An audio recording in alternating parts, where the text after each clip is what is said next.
ચલો, કપિલ એક વ્યવસાય એમ કહે છે કે 35,000ના રોકાણથી ચાલુ કરે છે.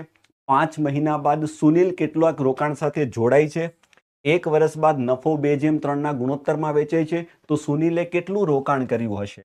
એક તમારી પાસે કપિલ છે અને એક તમારી પાસે સુનિલ છે. કપિલભાઈ તો શરૂઆતમાં 35,000 રૂપિયા લઈને આવે છે.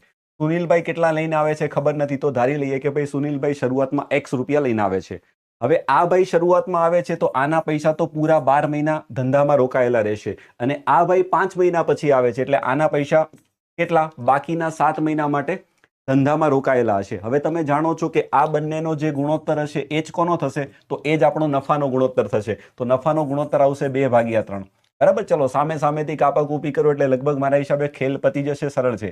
2 વડે જશે તો લગભગ 6, 7 વડે જશે તો 7 પંચા 35. તો જવાબ કેટલો આવશે જોજો, 6 પંચા 30 અને 30 તેરી 90. 90 ની પાછળ 3 મીંડા એટલે કે તમારો જવાબ આવશે 90,000.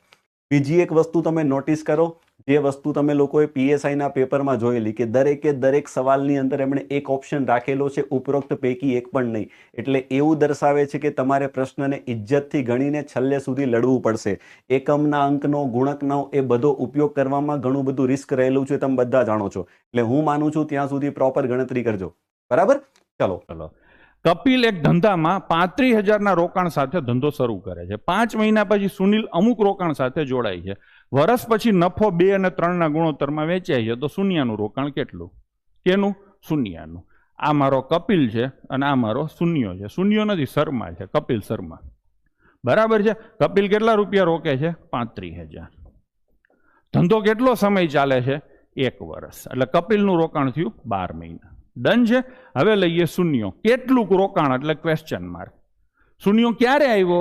સાહેબ 5 મહિના પછી આવ્યો. 5 મહિના પછી આવ્યો એનો મતલબ 12 મહિનામાં 5 મહિના નહોતો તો 7 મહિના ગણાય. અને નફો શું થયો? 2 અને 3. બસ થઈ ગયું. તો હવે 7 ઉડે તો આ કેટલા આવે? 5,000 આવે. 3 તો સામે જ હશે. 2 ઉડે તો કેટલા આવે? 6. તો 5,000 ગુણ્યા 6 ગુણ્યા 3, 90,000 જવાબ આવે. 5 6 30 તેરીને 90. તો અહીંયા જવાબ આવશે આપણો ઓપ્શન સી, 90,000. થોડી કઈ